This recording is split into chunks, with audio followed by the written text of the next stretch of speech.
Good evening, I'm Ben Schwartz. Thank you for joining us. The City of Athens is still working to secure a solid waste contract for the next year. Last Tuesday's City Council meeting saw a full House of residents urging Council to continue their contract with the Athens Hocking Recycling Center. And now at yesterday's regular session, AHRC Director Bruce Underwood came to speak on the dilemma. He says that disagreements with Athens Service Safety Director Andy Stone stem from licensing disputes.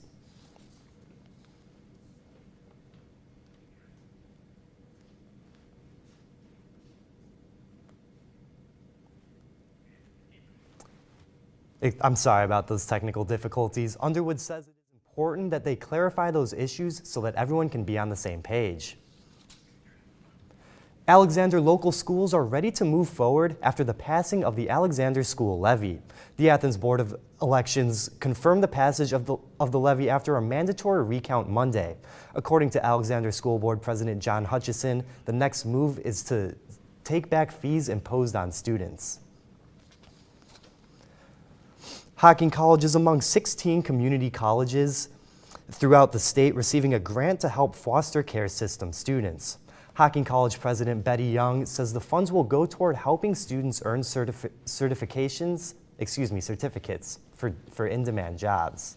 A timber harvesting and tree care certificate, commercial truck driver's license, CDL, our GIS GPS, our firefighter certificate, the real estate certificate, heavy equipment operator certificate, and advanced welding. Young says these certificates can be completed in about 16 weeks. When residents of Coal Grove turned their water on Monday morning, they were likely surprised.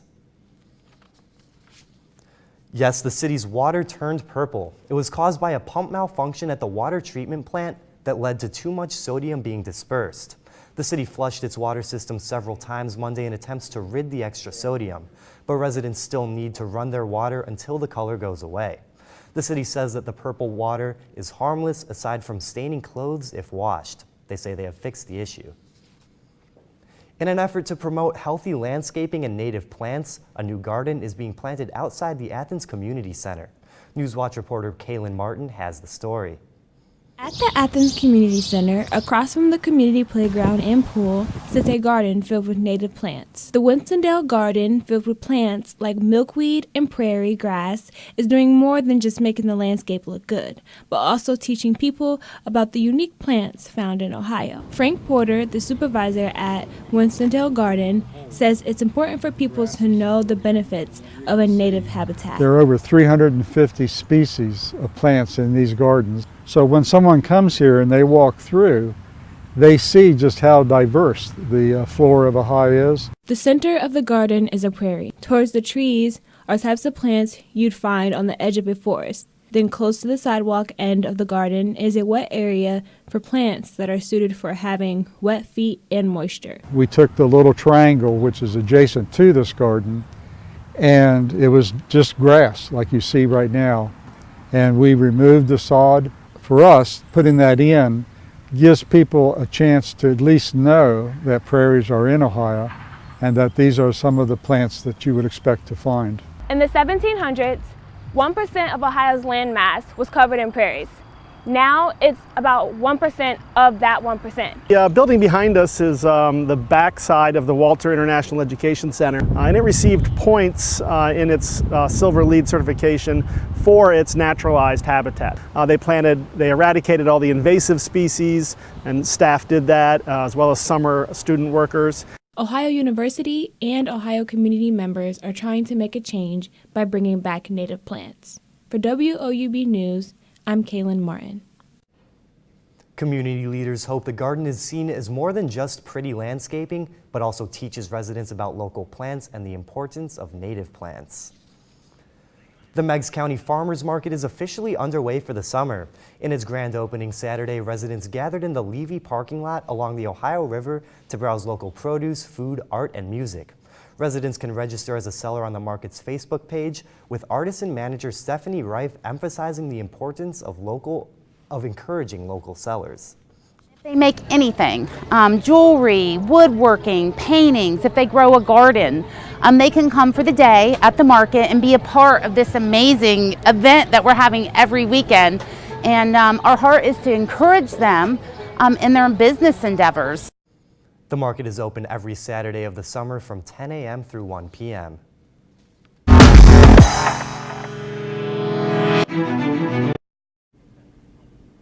It was a great, beautiful day out there today, but it's going to be changing as we go in the next couple of days. Right now in Athens, we're looking at 79 degrees, very nice weather out there, so make sure you go outside, enjoy it while you can, maybe take the kids to the park, go outside, walk your dog. It's going to be a great night to do that.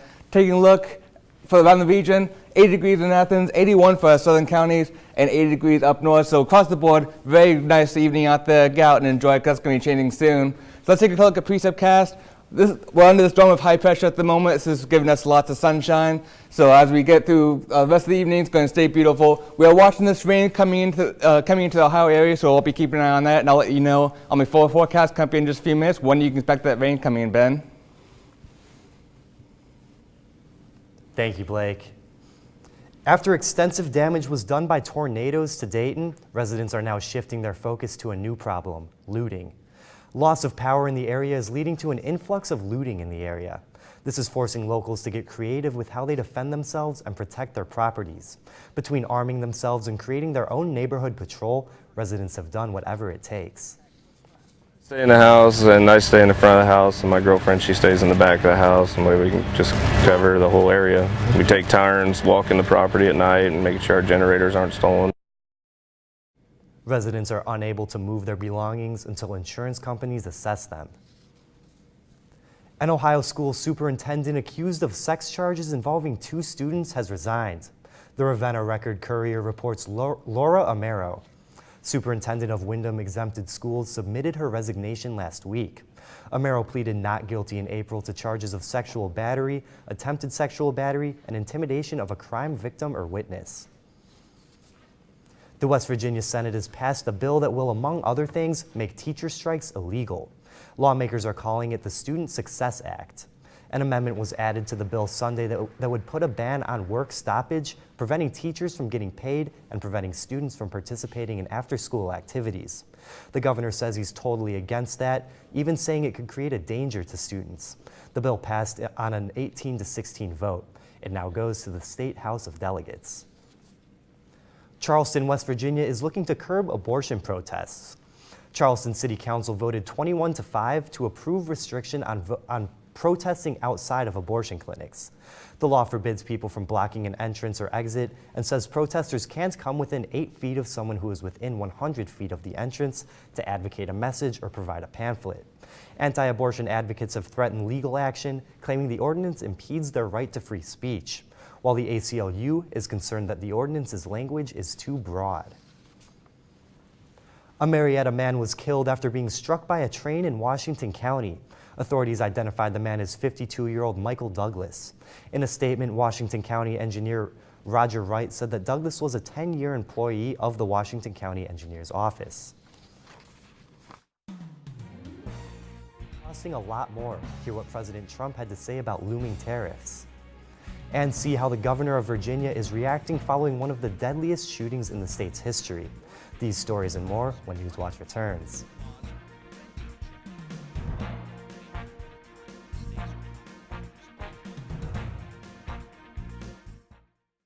WOUB is member-supported public television. Your contribution keeps WOUB available in your community.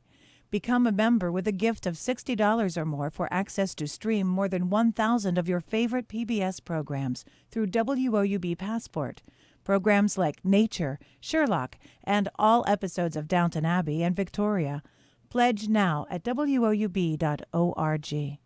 And thank you. This is a box that showed you a world beyond your own. It was just a box, but the world has changed, and so have we. And now the box can be almost any size or shape. And you decide what you want to explore. Anytime, any place. Break out of the box with PBS.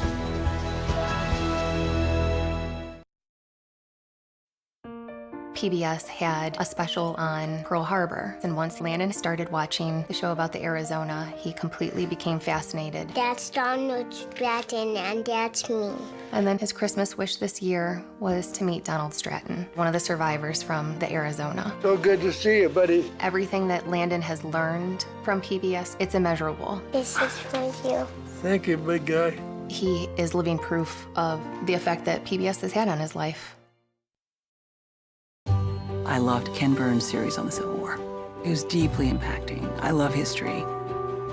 To have those stories told through these letters, through stories of love and loss, it rewrote the book on how to tell its story. When television was invented, there were a lot of people who had dreams about what it could do. I think PBS still aspires for and often succeeds at reaching the highest ideals of what television could be.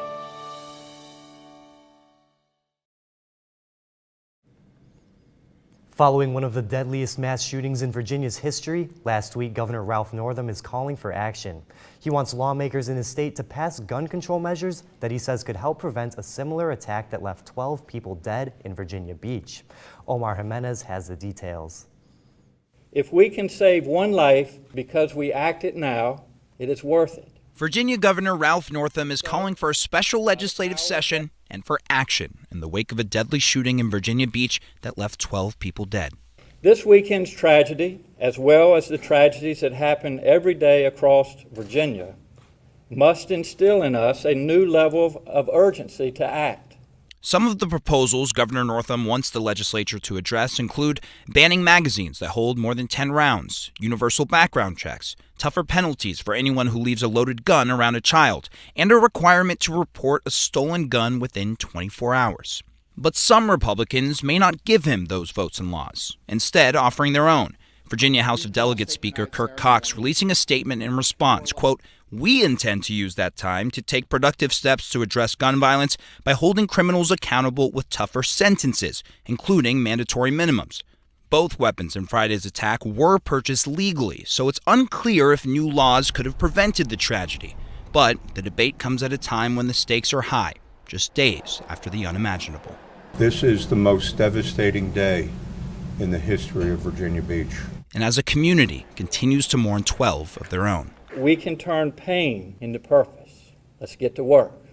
I'm Omar Jimenez reporting. Northam went on to say that he does not want thoughts and prayers, he wants legislation. Previous gun control bills in Virginia have died in committee. Northam is urging Republicans to bring forth their own bill. President Trump is threatening to impose tariffs if Mexico does not make efforts to curb illegal immigration. At least a half-dozen Republican senators said they would not support the tariff. President Trump spoke about the potential backlash while in London. This will take effect next week, and what 5%. And what do you think of Republicans who say that they may take action to block you imposing those tariffs? Oh, I don't think they will do that. I think if they do, it's foolish. But I think it's more likely that the tariffs go on, and we'll probably be talking during the time that the tariffs are on and they're going to be paid. Mexico should step up and stop this onslaught, this invasion into our country. Trump and the Mexican government have continued discussions even as the tariffs have neared being imposed. While in London, Trump also discussed his opinions on the United Kingdom's desire to leave the European Union, also known as Brexit. Yeah, I would think that it will happen, and it probably should happen. This is a great, great country, and it wants its own identity. It wants to have its own borders. It wants to run its own affairs. This is a very, very special place, and I think it deserves a special place.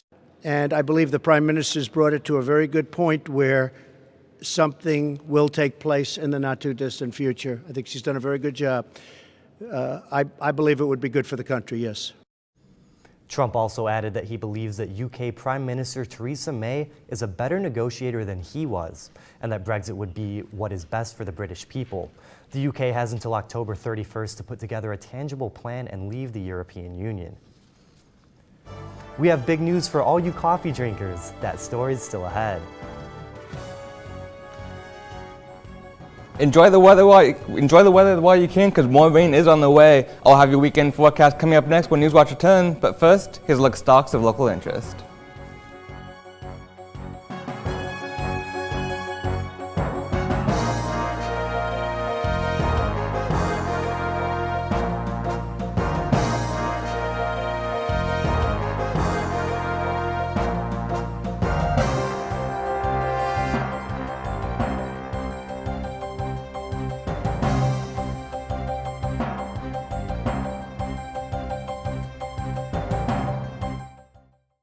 WOUB is member-supported public television.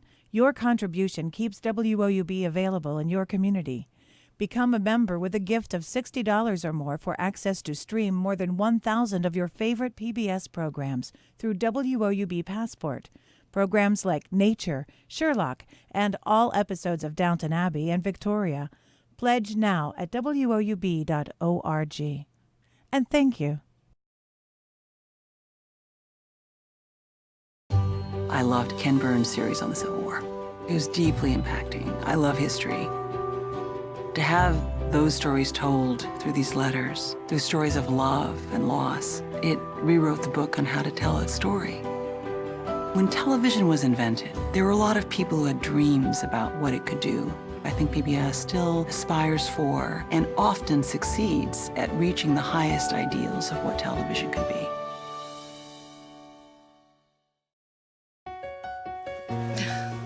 What are you doing?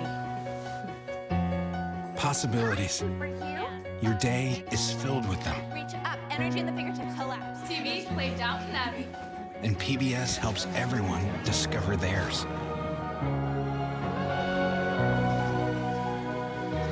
Anytime, anywhere. Up in the sky, you can see it. PBS, we're with you for life. PBS had a special on Pearl Harbor, and once Landon started watching the show about the Arizona, he completely became fascinated. That's Donald Stratton, and that's me. And then his Christmas wish this year was to meet Donald Stratton, one of the survivors from the Arizona. So good to see you, buddy. Everything that Landon has learned from PBS, it's immeasurable. This is for you. Thank you, big guy. He is living proof of the effect that PBS has had on his life. It was a very nice day out there today. If you're going home from work today, make sure you go outside first before you go in this evening. Go outside and enjoy it. Take the kids to the park. It's going to be a very beautiful day. Right now, we're looking at 79 degrees. Get outside where you can. Wind south of 0 to 5 miles per hour. I would take a look around the region. We have similar conditions across the board. Sunny skies. Warmer down in our southern counties, 81 in Ripley and 81 in Ironton. 77 at a cool spot up in Cambridge and New Martinsville. As we take a look tonight in Athens, we're reaching down to 62 degrees. Those clouds do begin to move in overnight. We might have possibility of some rain showers tomorrow. I'll get to more about that in a few minutes. We have south winds of 0 to 5 miles per hour. I would take a look at precipcast. Under this dome of high pressure, it's giving way to lots of sunshine recently. Right through here, this is the rain shower we're going to be watching. That's going to be beginning to push into the Ohio area. And by tomorrow morning, around 6 a.m., this rain shower is going to be pushing into the area and giving us rain for most of the day tomorrow. I would take a look hour by hour for this evening, 75 degrees by 8 p.m. Very pleasant evening tonight. By midnight, those clouds do start to build and move into the area, and by 6 a.m., that rain does finally move into the area, so make sure you grab an umbrella as you head out to the door tomorrow morning to work. Around the region tonight, 65 one spot in Ironton, 60 degrees for most of the area under cloudy skies as those rain showers just begin to move into the area, 60 degrees in Cambridge and New Martinsville as well. I would take a look hour by hour tomorrow, 8 a.m. waking up, going to work, gonna be cool, rainy morning as those rain showers move in. By noon, 70 degrees, gonna be a very rainy lunch hour, so make sure you stay inside. And 4 p.m., one up to 78 degrees, so make sure you watch for ponding as you head home from work. It's been raining all day, so make sure you be careful out on those roadways tomorrow. Tomorrow in Athens, looking at 80 degrees for a high temperature. Like I said, that rain does begin around 6 a.m. tomorrow for the viewing area, so make sure you grab that umbrella. We have southwest winds of 5 to 10 miles per hour tomorrow. I would take a look around the region. Look for tomorrow, 80 degrees in Chillicothe, 78 up in Newark, and 78 over in Cambridge as well. Again, all of our area is going to be under rain possibilities for tomorrow, so it's going to be a very wet day tomorrow. Make sure you grab those umbrellas. We take a look for the 7-day forecast. We might even have a few rumbles of thunder on Wednesday, so make sure you be on the lookout for that. I'm not looking for anything to be severe, but it is a possibility. I would take a look on Thursday. We finally see some possible sunshine. Friday is the best chance to see some sunshine throughout most of the day, so if you have any yard work, make sure you do that on Friday. It's going to be the day to do that, because before we get to the weekend, more rain showers does return. 81 degrees for our weekend temperature, but again, it's going to be very soggy. We take a look first of the work week, 85 degrees on Monday, rain showers do return, and Tuesday we're cooling back down to 76 degrees. Ben, back over to you. Thank you, Blake. After years of uncertainty, a new report confirms that what coffee drinkers have long waited to hear, that coffee is not bad for you. James Dinnan has the report. Coffee lovers have been getting mixed messages about their favorite drink for years, including previous studies that suggest coffee is bad for your heart. It was believed that coffee could cause a stiffening of the arteries, which would put pressure on your heart and increase your chances of a heart attack or stroke. But a new study from Queen Mary University of London says the opposite. It found that drinking 5 or more cups a day was no worse for the arteries than drinking less than a cup. The more than 8,000 participants in the study were divided into 3 groups. The first consumed less than 1 cup a day. The second drank between 1 and 3. And the third group drank more than 3 cups, with some drinking up to 25 a day.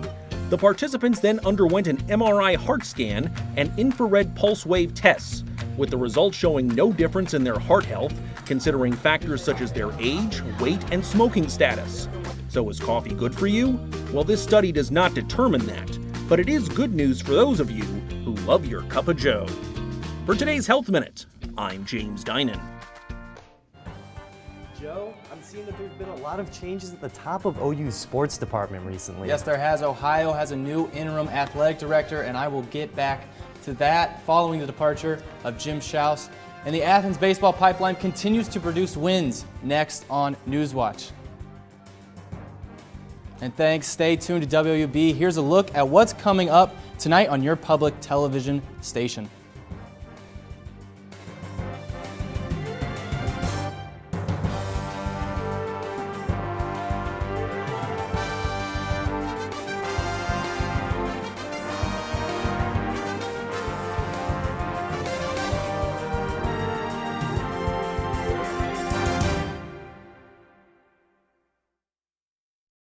Is a box that showed you a world beyond your own. It was just a box, but the world has changed, and so have we. And now the box can be almost any size or shape. And you decide what you want to explore. Anytime, any place. Break out of the box with PBS.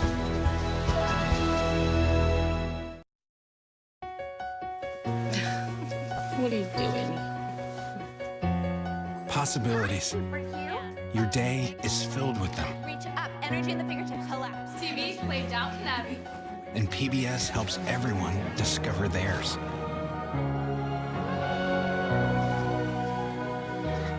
Anytime, anywhere. Up in the sky, you can see it.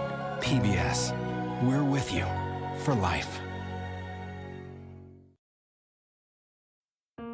PBS had a special on Pearl Harbor, and once Landon started watching the show about the Arizona, he completely became fascinated. That's Donald Stratton, and that's me. And then his Christmas wish this year was to meet Donald Stratton, one of the survivors from the Arizona. So good to see you, buddy. Everything that Landon has learned from PBS, it's immeasurable. This is for you. Thank you, big guy.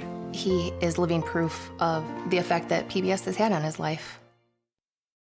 WOUB is member-supported public television. Your contribution keeps WOUB available in your community. Become a member with a gift of $60 or more for access to stream more than 1,000 of your favorite PBS programs through WOUB Passport. Programs like Nature, Sherlock, and all episodes of Downton Abbey and Victoria.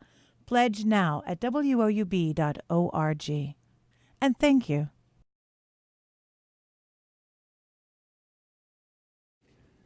While all local high school teams have been eliminated from the playoffs, there was another title game going on last night, the Athens Sandlot League 8th grade championship game. It was a major rivalry played at the youth level as the 8th grade squads from both Athens and Logan matched up in the title game. In the regular season, the Bulldogs had a clear advantage, going 3-0 versus Logan. But it's a championship game, and the regular season does not matter. Logan felt that way early on as they jumped on Athens and took a commanding 5-1 lead. But the Dogs came storming back in the 6th, scoring 5 runs, including the go-ahead run after Charlie Cohn scored the game-winning run when he reached on an error. Caden Hewitt was the winning pitcher for Athens, while Luke Brains collected the save Landon Wheatley started the title game and led the league in strikeouts. Athens head coach Lucas Moore had this to say about his team's impressive comeback. It was huge. It was great for the kids because a championship is special. Like, you don't get that often. And Athens baseball, I guess, gets it a little more than others, but winning a championship the way they did with some of the adversity they faced throughout the season, it's tough. So all that this team is resiliency. And that just kind of showcases the Athens community's culture. I can kind of teach that to those kids, but those kids learn it from their family, from their community, from being Bulldogs. And it's really awesome. This particular group of Bulldogs went 33-1 in their 2 years together, including 2 Sandlot League titles. Meigs County residents gathered in Pomeroy over the weekend for the annual Rally on the River 5K Run. The race is hosted yearly by the Freedom for Appalachia Community Development Organization, and since last year has worked to raise money to award a scholarship to a local high school senior. All the money raised today at the Rally on the River 5K will go towards our scholarship fund. We actually just awarded our 2nd annual scholarship last week to a Meigs High School graduating senior. According to Bradford, Freedom for Appalachia also offers reduced priced housing for residents in Meigs County, and they're actively working to expand their reach.